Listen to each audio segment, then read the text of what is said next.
Adilabad two town circle police inspector K Nagaraju ने बताया कि सरकारी जमीन पर कब्जे के मामले में मजीद 2 अफराद को गिरफ्तार किया गया है। उन्होंने कहा कि साल 2015 में जिले इंतजामिया ने पुरानी हाउसिंग बोर्ड कॉलोनी के करीब वाक़ 2400 मुरब्बा फीट सरकारी अराजी इंडियन रेड क्रॉस सोसाइटी के हवाले की थी। इंस्पेक्टर नागराजू के मुताबिक पुनारी से ताल्लुक़ रखने वाले गुरुगु गंगना ने साल 2019 में इस अराजी से मुताल्लिक़ जारी दस्तावेज़ात तैयार की, जिसके बाद 2022 में ये ज़मीन शहर के बोकलगुड़ा से ताल्लुक़ रखने वाले वसीम कोकर के नाम मुंतकिल कर दी गई। उन्होंने बताया कि वसीम कोकर ने म्युनिसिपल अहदेदारों को गुमराह करते हुए मकान का नंबर भी हासिल कर लिया था।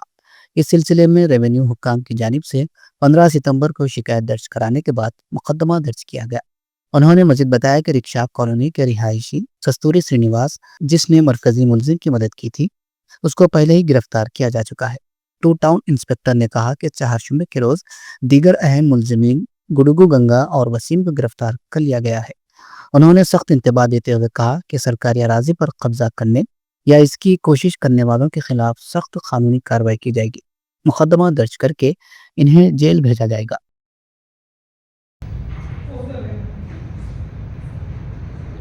ప్రభుత్వ భూమిని ఆక్రమించిన వారిపై కేసు నమోదు మరియు వారిని అరెస్ట్ చేయడం జరిగింది.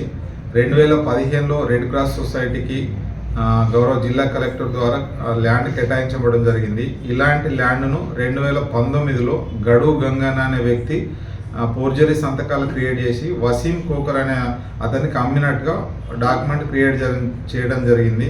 ఆ ఇద్దరికి సహకరించినటువంటి ఈర్ల రాజు డాక్యుమెంట్ రైటరు మరియు దానికి విట్నెస్ సంతకం చేసిన శ్రీనివాస్ అనే నలుగురి మీద కేసు నమోదు చేయడం జరిగింది.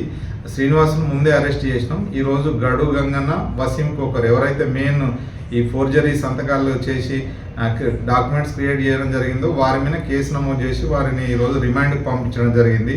గౌరవ ఆదిలాబాద్ జిల్లా ఎస్పీ గారు శ్రీ అఖిల్ మహాజన్ ఐపీఎస్ గారి ఆదేశం ప్రకారం ఎవరైనా కానీ ఇలాంటి ఫోర్జరీ డాక్యుమెంట్ క్రియేట్ చేసి తర్వాత వేరే వాళ్ళ స్థలాన్ని ఆక్యుపై చేసుకున్న, ప్లాట్లు రిజిస్టర్ చేసుకున్న వాళ్ళ మీద కేసు నమోదు చేయడం జరుగుతుంది, జైలుకు పంపడం జరుగుతుంది.